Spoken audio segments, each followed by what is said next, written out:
네, 지난주에는 우리가 현장에서 간음하다가 붙들려 온 여인들에 관한 말씀을 드렸었습니다. 주님은 지난주 이 사건에서 이 붙들려 온 여인을 정죄하신 것이 아니라 오히려 대신 이 여자에게 새로운 삶의 기회를 부여하여 주셨더랬습니다. 사실 저와 여러분 모두가 오늘 이 여인처럼 우리의 인생에서, 우리의 삶에서 다시 한번 새로운 기회를 부여받게 된 것을 믿습니다.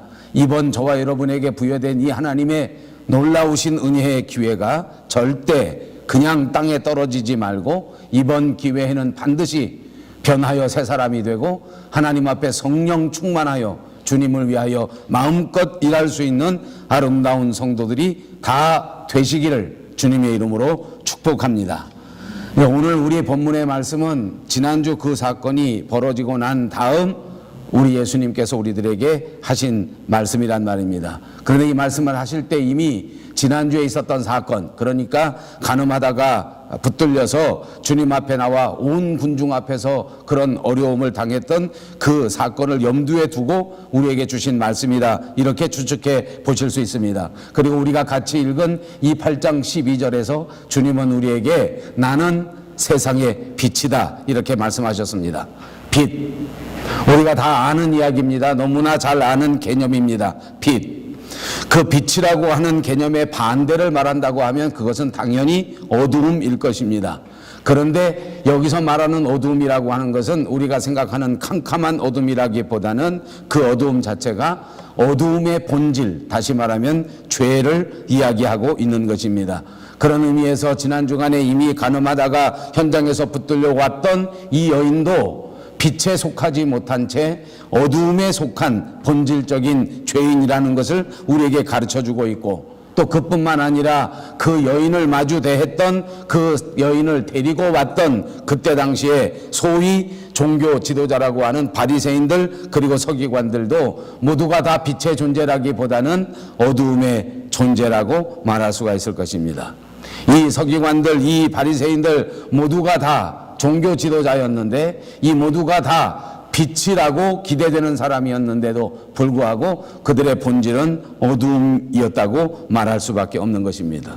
여러분, 우리가 지난 시간 이 말씀을 생각할 때 이미 말씀드렸습니다만 이 여인을 예수님 앞에 끌고 온 이 바리새인들 그리고 이 서기관들은 당연히 종교적인 지도자였습니다. 그들이 받고 있는 기대가 있고 그들이 당연히 해야 할 삶의 기준이 있었음에도 불구하고 이들은 마음속에 어두운 생각으로 가득 차 있었습니다. 악한 생각을 가지고 있었고 악한 의도를 가지고 이 여자를 예수님 앞에 데리고 왔다는 말입니다. 여러분, 지도자라고 하면 그것이 당연히 정직하고 성실할 것이 분명하지 않습니까? 더더군다나 종교적인 지도자라고 하면 최소한 생각하는 것이 깨끗해야 하고 말하는 것도 깨끗해야 될 뿐만 아니라 모든 행동하는 것들이 참되고 선해야 되는 것이 당연한 일입니다. 그런데 이 서기관들이나 이 바리새인들이 겉으로 볼 때에는 당연히 그렇게 지도자처럼 보여지고 겉으로 볼 때에는 이렇게 당연히 깨끗한 척하고 거룩한 척하고 있었지만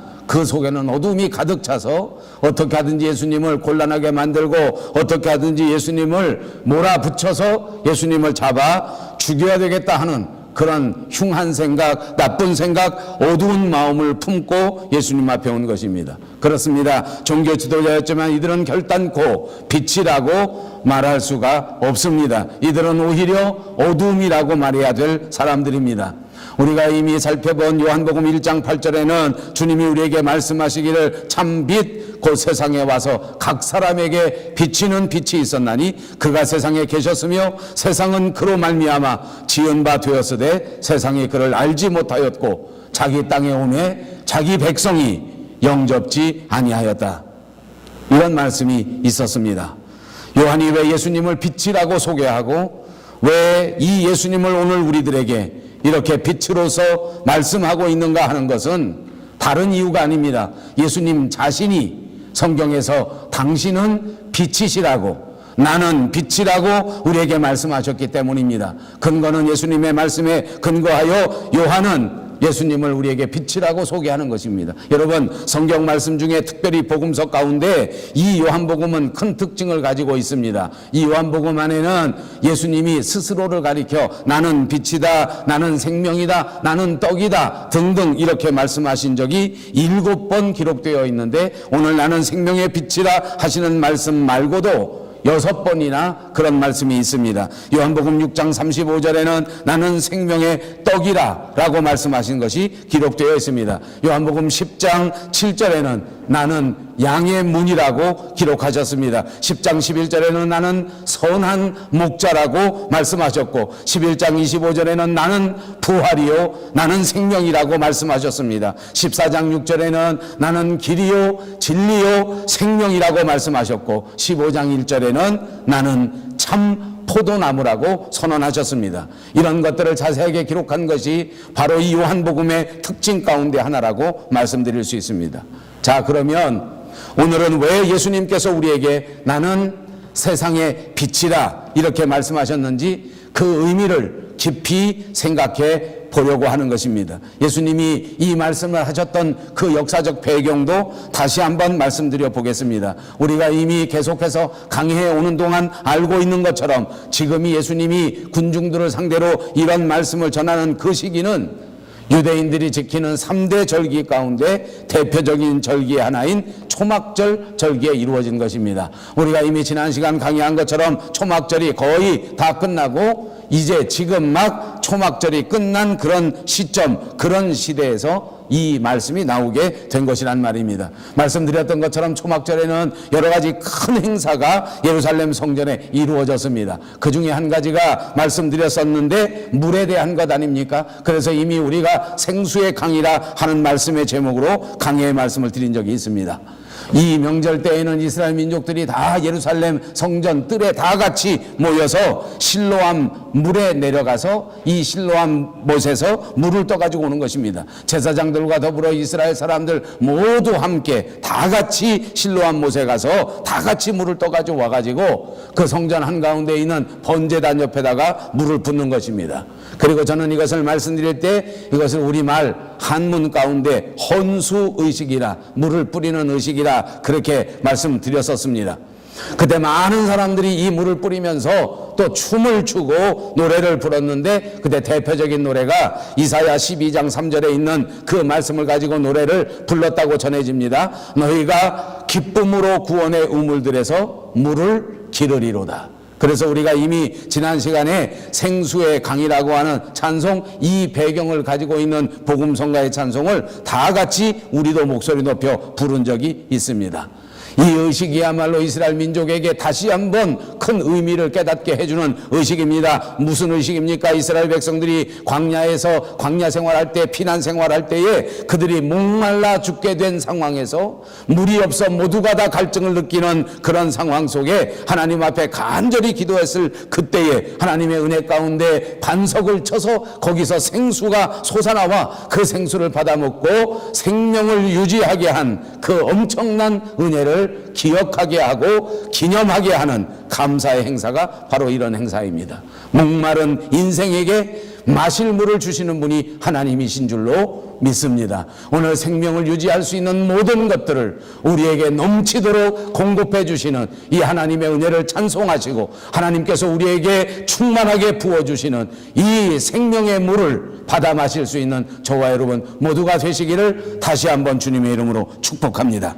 그렇습니다. 목마른 인생에게 마실 물을 주실 것입니다. 병든 인생에게는 치유의 은사를 주실 것입니다. 가난한 심령에게는 충만한 행복과 기쁨을 내려 주실 줄로 믿습니다.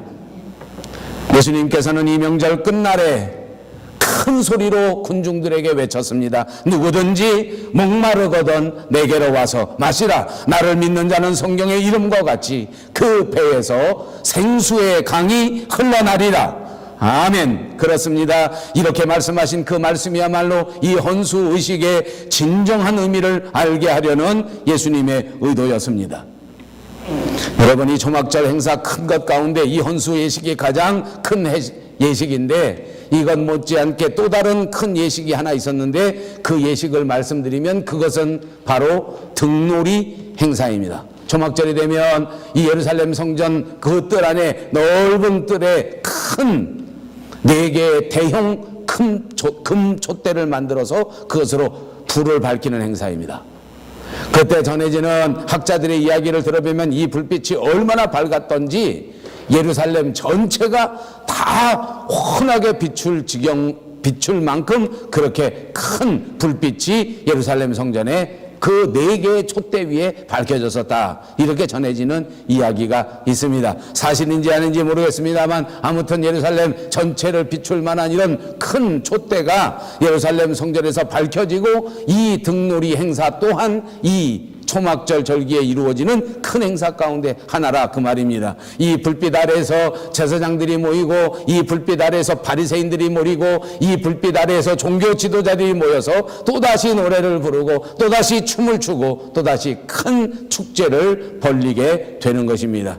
이 예식이야말로 또 다른 것을 우리들에게 생각나게 하는 예식입니다. 이스라엘 사람들이 광야 생활할 때 우리가 너무나 잘 아는 것처럼 하나님께서 이 이스라엘 사람들을 인도하실 때 사용하셨던 은혜의 방법입니다. 갈 길을 알지 못한 채 약속의 땅을 향하여 가는 이 이스라엘 백성들을 향하여 하나님이 주셨던 은혜의 방법을 다시 한번 떠올리게 하는 것 아닙니까? 여러분, 이스라엘 사람들은 이 광야 생활할 때 누구든지 하나님이 주시는 구름 기둥과 불 기둥을 통하여 그들의 삶을 인도하여 내고 그들의 삶을 유지해가고 그들의 약속을 이룰 수 있게 되었고 그들의 신앙생활을 유지해 갈 수 있게 되었었던 것입니다. 그 구름 기둥을 기념하고자 하는 것입니다. 그 불 기둥을 떠올리게 하는 의식이라 그 말입니다. 예수님께서는 오늘 이제 우리에게 분명히 선언하실 때에 나는 세상의 빛이라, 이 말씀하실 때 바로 초막절에서 우리들에게 보여주셨던 바로 그 등놀이 행사를 관련해서 말씀하신다고 추측해 보는 것입니다. 그렇습니다. 예수님께서는 설교하실 때에 특별히 이 초막절 기간 동안에는 광야 생활을 떠올릴 수 있는 여러 가지 말씀을 예화로 들었습니다. 그의 말씀의 단어를 살펴보니 모두가 다 이스라엘 사람들이 광야 생활할 때 한 번쯤 가슴에 새겨 두었을 법한 그런 말씀을 가지고 예를 드시고 그런 말씀을 가지고 우리에게 생명의 말씀을 전파하고 있다 그 말입니다. 요한복음 6장에 보십시오. 예수님은 스스로 자신을 가리켜 하늘로서 내려온 산떡, 다시 말하면 새로운 만나라고 우리에게 말씀해 주신 것입니다. 새로운 만나야말로 광야 생활에서 이스라엘에게는 없어서는 안 될 그 은혜의 클라이맥스 아니었습니까? 먹을 것이 없었을 그때, 이제 한 걸음도 앞으로 나아갈 수 없었던 그때, 정말 인생의 앞뒤가 콱콱 막혀버렸을 그때 하나님께서 우리에게 새로운 만나를 주셔서 우리는 그 정체를 알지 못했지만, 어디서 오는 것인지도 알지 못했지만, 그러나 하나님께서 내 생명을 책임져 주시고 하나님께서 내 생명을 유지하게 하셔서 하나님께서 내 인생에 새 힘을 공급하셔서 다시 그리스도인의 삶을 살게 하셨던 그 삶의 원천이 만나 아닙니까? 그것을 다시 떠올리게 하신 것입니다. 요한복음 7장에는 자신이 생수라는 것을 말씀하지 않습니까? 반석을 쳐서 터져나왔던 그 생명의 근원, 생명의 물, 생수라고 하는 것을 상징적으로 우리에게 가르쳐 주신 말씀이란 말입니다. 그러니까 예수님의 설교야말로 광야 생활을 떠올리게 하는 말씀입니다. 예수님의 설교야말로 예수님 스스로가 광야 생활을 염두에 두고 우리들에게 말씀해 주셨다는 것을 우리는 추측해 볼 수 있습니다. 그러면 오늘 이 시간에는 구름 기둥과 불 기둥이 이스라엘 백성들에게 어떤 의미가 있는 것인가 하는 것을 다시 살펴보시고, 저와 여러분에게 오늘 구름 기둥과 불 기둥이 빛이 되어 이 땅에 오신 예수 그리스도가 어떤 의미가 있어야 할 것인가를 다시 한번 새겨볼 수 있는 은혜의 시간이 꼭 되시기를 바랍니다. 첫 번째로 이 구름 기둥과 불 기둥은 하나님의 임재를 의미하는 것입니다. 구름 기둥이나 불 기둥이 왜 이처럼 중요한 것입니까? 그것은 바로 이 구름 기둥이야말로, 이 불 기둥이야말로 하나님께서 택한 백성 이스라엘과 언제나 임마누엘로 함께 하신다고 하는 표현, 상징이기 때문에 그렇다는 말씀입니다. 출애굽기 13장 21절에 보시면 여호와께서 그들 앞에 행하사 낮에는 구름 기둥으로 그들의 길을 인도하시고 밤에는 불 기둥으로 그들에게 비추사 주야로 진행하게 하시니 낮에는 구름 기둥 밤에는 불 기둥이 백성 앞에서 떠나지 아니하리라. 그렇습니다. 광야에서 40년 동안 사는 동안 이렇게 밤에는 불 기둥이 그리고 낮에는 구름 기둥이 이스라엘 백성들과 함께 했단 말입니다. 이스라엘 백성들과 함께 했다는 그것은 하나님이 구름 기둥을 보내주시고 하나님이 불 기둥을 일으키시면서 늘 하나님 자신이 이 백성들과 함께 걸어오셨다는 것을 가르쳐주는 말 아닙니까?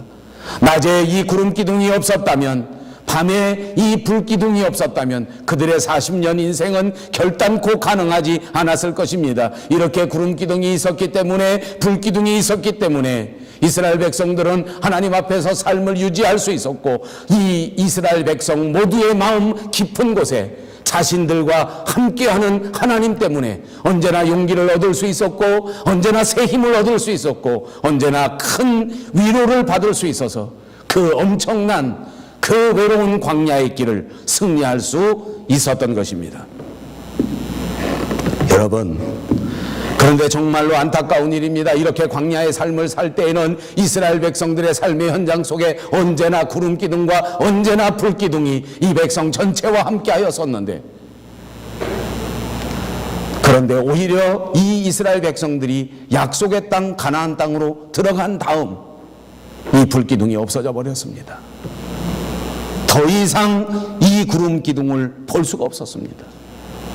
광야 생활할 때는 하나님과 함께 하시고 하나님이 도와주시고 하나님이 이끌어 주셨는데, 오히려 축복의 땅, 약속의 땅, 가나안 땅에 들어왔는데 이 모든 하나님의 영광이 사라져 버렸단 말입니다. 더 이상 하나님의 은총이 이스라엘 백성들과 함께하지 않습니다. 하나님의 놀라우신 능력이 이스라엘 백성들을 떠나 버렸습니다.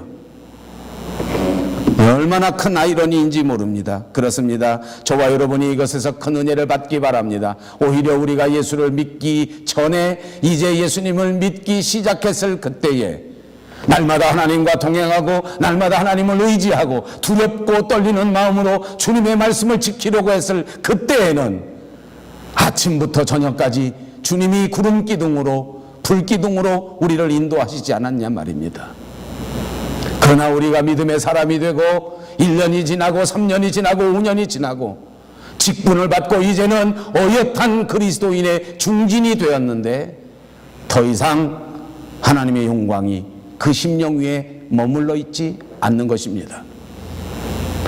더 이상 그 사람의 신앙생활에서 구름 기둥을 발견하지 못하는 것입니다. 불 기둥을 발견하지 못하는 것입니다. 이 모든 영광이 사라져버린 지 오래되어 버렸습니다. 여러분, 오늘 이 불 기둥과 구름 기둥 그리고 이것을 빗대어서 우리에게 나는 생명의 빛이라고 말씀하신 이 주님의 말씀에서 오늘 우리는 이런 배경을 떠올릴 수 있어야 합니다. 오늘 우리 자신의 신앙의 생활을 돌이켜 보시기를 바랍니다. 이 말씀을 주신 주님을 생각하시면서 과연 나는 빛된 예수님, 그분의 인도하심을 오늘 이 순간도 받고 있는가? 아니면 그토록 내 인생 가운데 구름 기둥으로 불 기둥으로 빛이 되어주셨던 그 주님의 아름다운 영광이 다 사라져버리고 발견할 수 없는 처절한 형편 속에 빠져버린 것은 아닌가? 여러분이 구름 기둥과 불 기둥의 두 번째 의미가 있습니다. 그것은 하나님의 보호를 의미하고 있는 것입니다. 구름 기둥과 불 기둥이 중요하다고 하는 것은 하나님이 이스라엘을 보호하고 계신다고 하는 것을 상징적으로 보여주는 사건이기 때문입니다. 여러분, 이 불 기둥이 없었다면, 이 구름 기둥이 없었다면 이 이스라엘 백성들은 가나안 땅에 들어갈 수가 없었습니다. 이 구름 기둥이 없었다면, 이 불 기둥이 없었다면 그들은 가나안 땅에 도착하기도 전에 이미 다 굶어 죽고 이미 다 병들어 죽었고 이미 다 아무것도 유지할 수 있는 형편이 아니었습니다. 여러분 기억하십시오. 이스라엘 백성들이 광야에서 이 광야의 길을 걸을 때 그들의 숫자가 몇 명인지 압니까? 남자 장정들만 60만이 넘었다는 것이 역사적인 가르침입니다. 그렇다면 그들의 아내와 그들의 자녀들을 합친다고 하면 200만이 훨씬 넘는 숫자입니다. 이 많은 숫자가 첨단 장비도 없이 이 광야를 걸어가야만 했었습니다. 더군다나 이 광야는 그냥 평범한 지역이 아닙니다. 사막입니다. 여러분, 사막의 낮에는 온도가 얼마나 올라가는지 아십니까? 제가 찾아보니까 그때의 온도가 섭씨로는 약 65도, 화씨로는 약 150도까지 올라간다고 합니다. 여러분, 혹시 섭씨 65도가 되는 그런 기온에서 그런 온도가 있는 곳에 살아보신 적이 있습니까? 저는 한 번도 살아본 적이 없습니다. 제 생애에는 38도 되는 곳에 가본 적 한 번 있습니다. 일주일 살아봤습니다. 다시는 가보고 싶지 않습니다. 65.5도, 섭씨 150도. 여러분, 하나님의 보호하심이 없이 여기 살 수 있는 사람이 누가 있겠어요? 그것만 끝인 줄 압니까? 낮에는 그렇게 섭씨 65도, 기온이 화씨 150도 올라가는데 밤만 되면 또 어떻게 되는지 압니까? 온도가 뚝 떨어져 곤두박질 쳐서 영하로 내려가는 것입니다. 영하. 밤이면 영하로 내려갑니다. 그렇다면 불기둥이 없이 어떻게 살았겠습니까? 65.5도가 되는 이 나라에서 구름 기둥이 이 해를 가려주지 않았다면 어떻게 살았겠냐는 말입니까? 여러분, 저는 이 설교에서 이 대목에서 정말 부끄러운 말씀을 드립니다. 저 자신도 돌이켜볼 때 정말 인생의 골목골목마다 하나님이 필요한 가리개를 만들어주시고 하나님이 필요한 불쏘시개를 주시지 않았다면 지금까지 생명을 유지할 수도 없었는데 그것을 까맣게 잊어버릴 때가 얼마나 많은지 모릅니다. 어떤 사람들이 제게 말합니다. 목사님, 저는 예수를 믿지만 믿었는지 안 믿었는지, 은혜를 받았는지 안 받았는지 잘 모르겠어요. 이것도 그것 같고 저것도 그것 같아요. 그렇게 말씀하시는 분이 있습니다. 혹시 제게 그런 말씀을 진짜 하셨던 분이 이 가운데도 있으실 터인데 용서하시고 들으십시오. 웃기는 소리 하지 마십시오. 여러분, 그냥 저절로 살 수 있는 사람은 하나도 없었습니다. 하나님이 여러분의 인생의 때마다 필요한 방패매기가 되어주셨고 여러분이 인생에 필요할 때마다 특별한 방법, 기적적인 방법으로 여러분의 삶의 자원을 공급해 주셨기에 오늘 이 시간 저와 여러분이 앉아 있는 것입니다. 믿습니까? 이런 특별한 방법이 없었다면 인생에 살아온 사람이 하나도 없었어요. 이스라엘 사람들은 하나님이 이렇게 특별히 보호하지 않았다면 도저히 살아갈 길이 없었던 사람입니다. 그러므로 생명의 빛을 바라보실 때에, 생명의 빛이라 말씀하신 예수님을 바라볼 때에 다시 한번 우리의 옷깃을 여미시고 그분 앞에 조심스럽게 겸손하게 무릎을 꿇을 수 있는 저와 여러분들이 꼭 되셔야 합니다.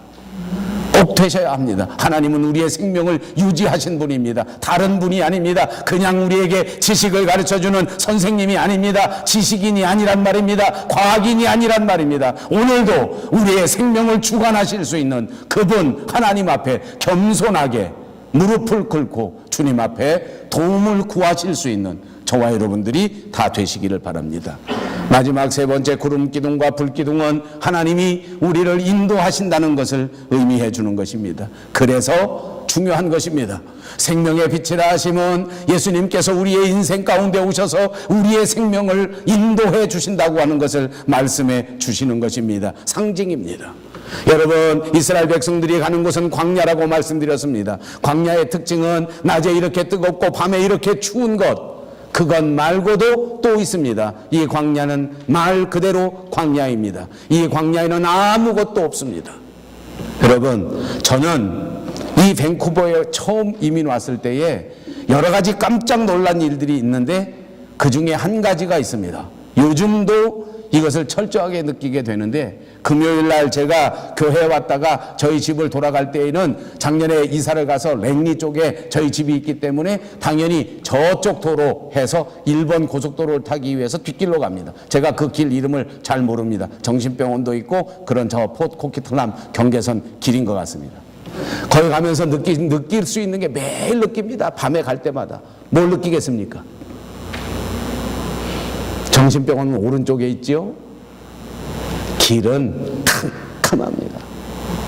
어쩜 그렇게 가로등이 없을까요? 저는 카나다가 이렇게 선진국인데 전기가 없어서, 북한도 아닌데 가로등을 못 켜놓나 처음 이민와서 그 쇼크가 되더라고. 어떻게 가로등이 없어요? 근데 저는 길눈이 어둡고 운전을 정말 오래 했는데도 불구하고 이 운전이 늘 힘듭니다. 찾아갈 수 있습니까? 여러분, 사막에는요 가로등 하나도 없습니다. 어떻게 길을 찾아가겠습니까? 뭐 길게 이야기하지 않겠습니다. 제가 한국에서 체험한 적 한 번 있었는데 이것보다 더 어려운 것도 뭔지 압니까? 눈이 잔뜩 내리면 어디가 길인지 어디가 구덩인지를 모릅니다. 제가 밴쿠버에 와서 한 번 또 경험했습니다. 아마 한 10년쯤 된 것 같은데요. 생전 눈이 오지 않는 나라에 한겨울에 눈이 막 폭발적으로 왔던 적이 있습니다. 저 스탠리 팍 다 날아가고 그런 때, 나무 다 부러지고 그런 때 있었지요. 그때 하필이면 그날 제가 서울 출장 가는 날입니다. 그런데 밴쿠버에 설마 눈이 그렇게 오랴? 또 여기 눈이 온다고 설마 그렇게 하랴 하고 제가 그때 당시 후륜 자동차를 타고 있었는데 후륜 자동차를 타고 씩씩하게 나갔습니다. 제가 주택에 살 때인데 주차장 문을 열고 10m도 못 갔습니다.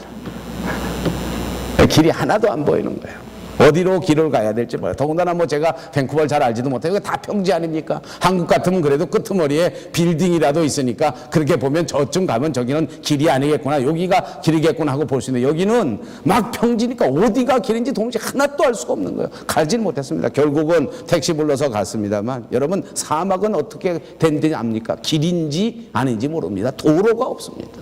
어떻게 가겠습니까? 가도 신호등이 없습니다.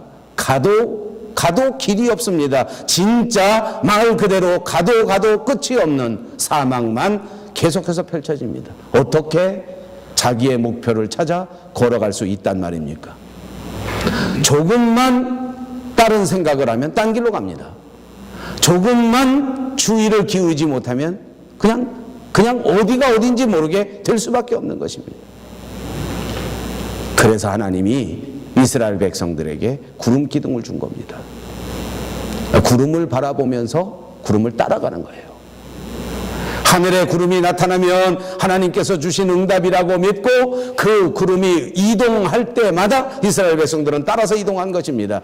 구약성경 민수기 9장 17절에서 23절을 읽어보면 구름이 성막에서 떠오르면 때에는 이스라엘 자손이 곧 진행하였고 구름이 머무는 곳에 이스라엘 자손이 진을 쳤으니 이스라엘 자손이 여호와의 명을 쫓아 진행하였고 여호와의 명을 쫓아 진을 쳤으며 구름이 성막 위에 머무는 동안에는 그들이 유진하였고 구름이 장막 위에 머무는 날이 오래 때에는 이스라엘 자손이 여호와의 명을 지켜 진행치 아니하였으며 혹시 구름이 장막 위에 머무는 날이 적을 때에도 그들이 다만 여호와의 명을 쫓아 유진하고 여호와의 명을 쫓아 진행하였으며 혹시 구름이 저녁부터 아침까지 있다가 아침에 그 구름이 떠오를 때에는 그들이 진행하였고 구름이 밤낮 있다가 떠오르면 곧 진행하였고 이틀이든지 한 달이든지 1년이든지 구름이 성막 위에 머물러 있을 동안에는 이스라엘 자손이 유진하고 진행치 아니하다가 떠오르면 진행하였으니 곧 그들이 여호와의 명을 쫓아 진을 치며 여호와의 명을 쫓아 진행하고 또 모세로 전하신 여호와의 명을 따라 여호와의 직임을 지켰더라. 아멘. 이스라엘 백성들은 구름을 따라 움직였습니다. 무슨 급한 일이 있다 하더라도 무슨 중요한 일을 하다가도 구름이 딱 움직이기 시작하면 모든 것을 제쳐두고 구름을 따라서 움직였습니다. 그래서 약속의 땅 가나안 땅까지 들어간 것입니다. 구름이 그냥 하루 이틀 안 움직이고 가만히 있으면 아무리 가고 싶어도 아무리 마음이 급해도 더 이상 가지 못하고 그냥 구름과 더불어 그곳에 유진하고 있었습니다. 어떨 때는 일주일 동안이나 그런 일이 있습니다. 그러면 할 수 없이 일주일 동안 그냥 있었습니다. 여러분, 왜 그런지 압니까? 이 구름이 상징하는 바가 있습니다. 이 구름은 어디에 뜨는가? 하나님의 말씀 법궤 위에 뜨는 것입니다. 그래서 이것은 우리에게 상징적으로 보여줍니다. 하나님의 사람 이스라엘 사람들은 언제나 하나님의 법궤 하나님의 말씀을 따라 말씀이 가라 하면 움직여야 하고 말씀이 서라 하면 서야 한다는 것을 우리에게 가르쳐 주는 것입니다. 아무리 우리의 일상생활이 바쁘다고 할지라도 아무리 우리의 일생에 중요한 일이 생겼다고 할지라도 하나님 말씀보다 앞서는 것은 없다는 것을 가르쳐 주는 것입니다. 아무리 내 생각이 중요하고 아무리 내 경험이 출중하다 할지라도 하나님의 말씀보다 앞설 수는 없다는 것입니다. 구름이 이동하면 따라서 이동하는 것이 성공입니다. 구름이 머무르면 따라서 머무는 것이 성공인 줄로 믿습니다. 왜냐하면 이 광야 생활에서 구름밖에는 의지할 것이 없기 때문입니다. 사랑하는 여러분, 우리가 살아가는 이 인생 가운데 하나님의 말씀보다 소중한 것은 없다는 것입니다. 말씀보다 앞서는 것은 없습니다. 내 경험도, 내 지식도, 내 과학도 그 어떤 것으로도 말씀을 앞지를 수 없습니다. 오로지 말씀을 따라 순종할 때, 오로지 말씀대로 움직일 때 우리는 이 광야의 삶에서 성공할 수 있게 될 줄로 믿습니다. 예수님은 자신을 세상의 빛이라고 말씀하셨습니다. 그리고 이것은 초막절에 이 등불을 켜는 불놀이 의식과 관련돼 있다고 말씀드렸습니다. 이 초막절 의식은 광야에서 불기둥과 구름기둥을 동원하여 이스라엘 사람들을 인도하신 하나님에 대한 기억을 떠올리게 하기 위한 말씀이라고 말씀드렸습니다. 그러면 예수님이 말씀하시는 의미는 바로 자신이 이스라엘 백성들과 함께 하시고, 바로 자신이 이스라엘 백성들을 보호하시고, 바로 자신이 이스라엘 백성들의 삶을 인도하시기 위한 세상의 빛이다 라고 말씀하신 것입니다. 나는 세상의 빛이니 나를 따르라 하는 말씀입니다. 나를 따르는 자는 더 이상 어둠에 다니지 아니하고 이제부터 영원토록 생명의 빛을 얻을 수 있다. 그렇습니다. 어둠 속에는 빛이 필요합니다. 그렇습니다. 아픔에는 치유가 필요한 것입니다. 우리 조국 대한민국에는 세월호 배가 침몰돼서 아직도 완전히 사람들을 다 찾지 못했습니다. 제가 정확한지 모르겠습니다만 아직도 9명이 돌아오지 못한 상태입니다. 그러나 지금은 더 이상 구조를 할 수 있다 없다, 이제는 모든 시도를 포기한다 또는 안 된다 하는 그런 상황이 벌어지고 있습니다. 정말로 안타깝습니다. 도대체 왜 이렇게 오랜 시간 동안 수색을 못하는 겁니까?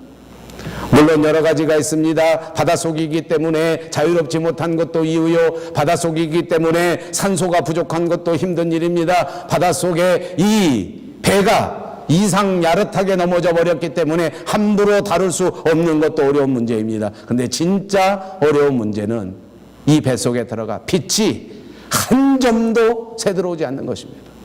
부유물이 떠다니고 여기저기서 위험한 물건들이 둥둥 떠다니는데 이것을 분별해낼 수 있는 방법이 없단 말입니다.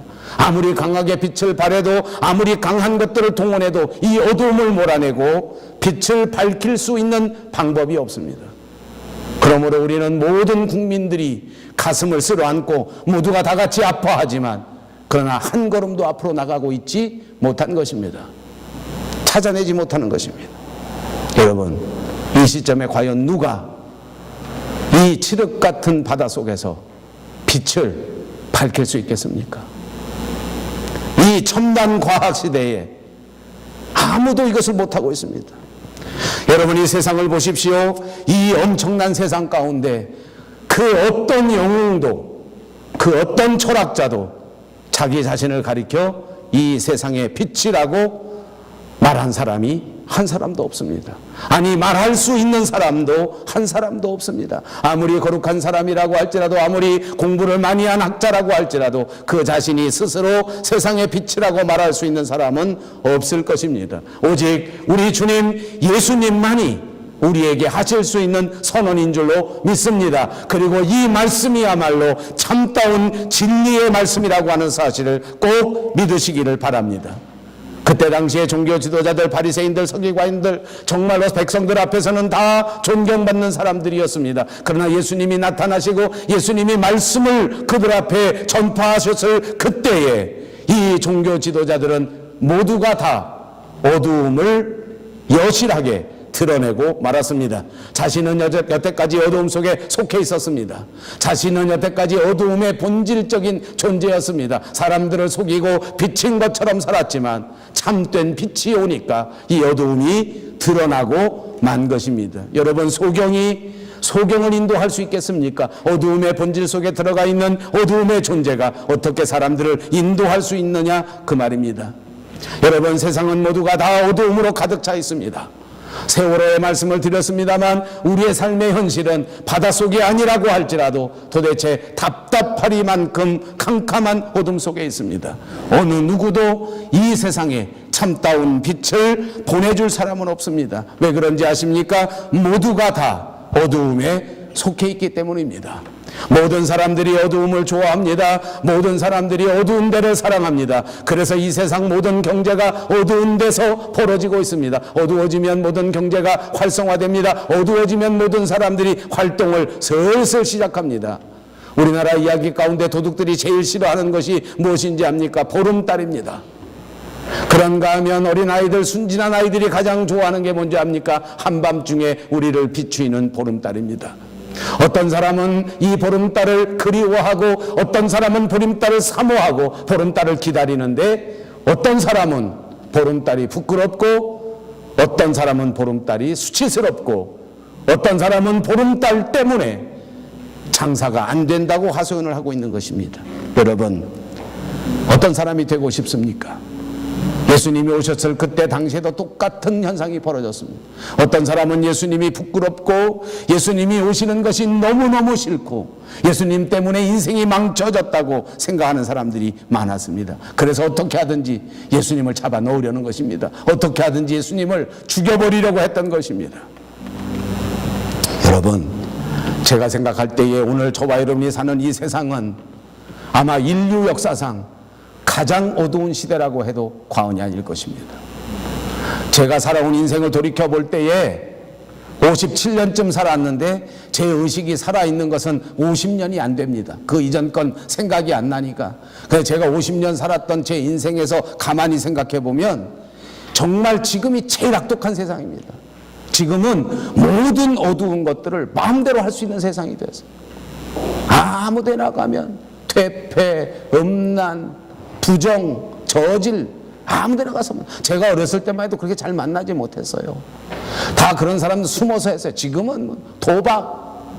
옛날에는 그냥 어떤 구석방에 모여서 몇몇 사람들이 그냥 이래 숨어서 도박을 하고 화토를 하고, 제가 어렸을 땐 그랬어요. 지금은 그냥 대형 마트에서 기계를 앞에다 놓고 수백 명, 수천 명이 한꺼번에 들어가서 마음껏 도박을 해. 속도도 얼마나 빨라졌는지. 옛날에는 가산을 탕진하려면 며칠 밤새고 화토 치고 며칠 밤새 다꾸부정해서 나오죠. 지금은 순식간에 모든 재산을 그냥 금방 날려버릴 수 있습니다. 여러분, 제가 부끄러워서 말 못하는 건 또 뭔지 압니까? 저도 인터넷에서 정보를 얻고 인터넷에서 목회의 방법을 얻고 인터넷을 많이 쓰는 사람입니다. 한국에 있는 사람들과 네트워크를 하고 한국에 있는 사람들과 서로 이메일로 편지를 주고받습니다. 이메일 안에 역사상 지금처럼 문란한 때는 없습니다. 제가 찾아가는 모든 포털 사이트에 한 군데도 예외 없이 눈뜨고 볼 수 없는 어두운 그런 영상들이 판을 치고 있습니다. 여러분, 이 시대의 사람들의 특징은 어두움입니다. 이 시대의 특징은 음란함입니다. 그러나 주님은 어두움을 싫어하시고 빛으로 나아오는 자를 기다리고 계십니다. 믿습니까? 저와 여러분 모두가 빛으로 나가야 합니다. 저와 여러분 모두가 우리 주변에 있는 사람들을 이끌고 빛으로 나아가야 할 책임을 가진 사람들입니다. 믿습니까? 여러분, 이 책임을 다 하고 있느냐 말입니다. 어떤 분들은 제게 얘기합니다. 목사님, 제가 자격이 없어서 목사님 말씀이 100번 지당하신데 제까지 게 뭐라고 다른 사람에게 전도하겠습니까? 저는 그렇게 못합니다. 이렇게 말씀하신 분들이 많습니다. 또 저에게 그런 말씀을 하신 분들은 용서하시고 들으십시오. 웃기는 소리 마십시오. 전도는 어떻게 하는 건지 압니까? 너무 심각하시니까 제가 하나만 다른 얘기를 할게요. 제가 랭리에 이사가서 삽니다. 저희 집에 아시는 것처럼 조그마한 강아지 한 마리 기릅니다.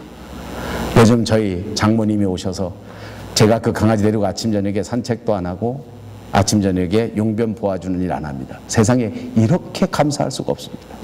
제가 평소에 느꼈던 어머니의 은혜를 갑절로 느끼고 있습니다. 아침이면 그 개가 나가지 얼마나 귀찮은데 저희 어머니가 나가시니까 얼마나 좋은지 몰라요. 근데 이놈이 어쩌다 한 번은 저녁에 실수를 하고 정신을 잃어버리고 어머니가 취침하실 때까지 바깥에 나가 볼일 안 보고 있는 거야. 저는 보통 다 늦게 자니까 밤늦게 들어오고 밤늦게 자니까 제게 찾아와서 막 그냥 막 사정을 합니다. 다시 급하다는 거야. 나가야 된다. 그럼 제가 몇 번씩 다지만, 야 임마 이따 할머니 아까 할머니 계실 때 꼭 가지 이놈의 자식. 예? 꼭 이러고 가만히 있다 나한테 이래. 너 왜 이래? 너 진짜야? 아니야? 막 그래서 그렇게 어떻게 데리고 나갑니다. 정 급하니까 막 뺑뺑뺑 놀고 막 난리야. 할 수 없이 제가 데리고 나가요.